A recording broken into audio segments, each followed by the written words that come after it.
Why this story? Why now? I don't know about why now. You know, the story came to me when it came to me. You know, Terrell wrote it in 2003, so it could have happened then. But I don't think intellectually or from an aesthetic standpoint, I would have been prepared to make it.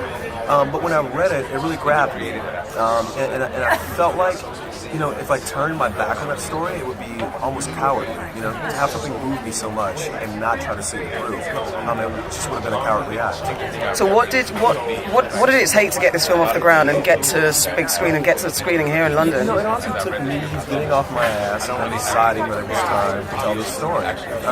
Once I had the script, you know, it's interesting. You know, the film it's a challenging film. You know, it's structurally unorthodox. You know, they're characters that we don't often see. Subject matter is a bit taboo.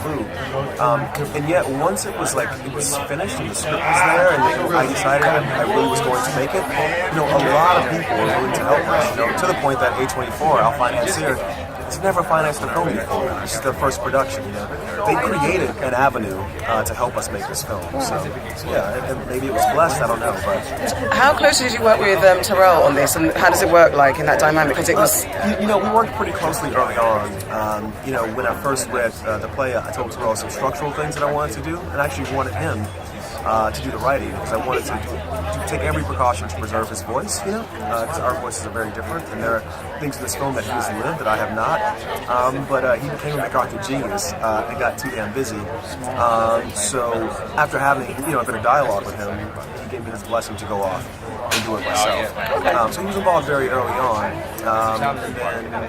and then he gave it to me, you know. And he trusted you with it? He did, and you know, and we had a very long conversation in person where he basically imparted that trust, and because of that, when people ask me what was the most important thing you hope for with this film, and it was to do justice to Terrell's voice. So what do you want audiences to take away from this film? Because I mean, it struck me in my chest, like, powerfully, but what do you really want? What are you trying to get across with this film? Yeah, you know, I just think that we all struggle with our identity in some way, you know, and when I say we all, I mean all of us.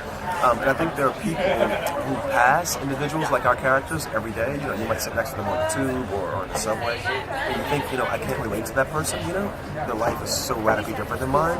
And yet I think I want people, when they see this film, to either think of that person when they're sitting on the tube, to maybe feel like, oh, that person has a family, that person has a story, you know, they've come from somewhere, they're going somewhere else emotionally, and to realize, you know, we're not that different, you know, and maybe it might be helpful to both parties involved to engage that person.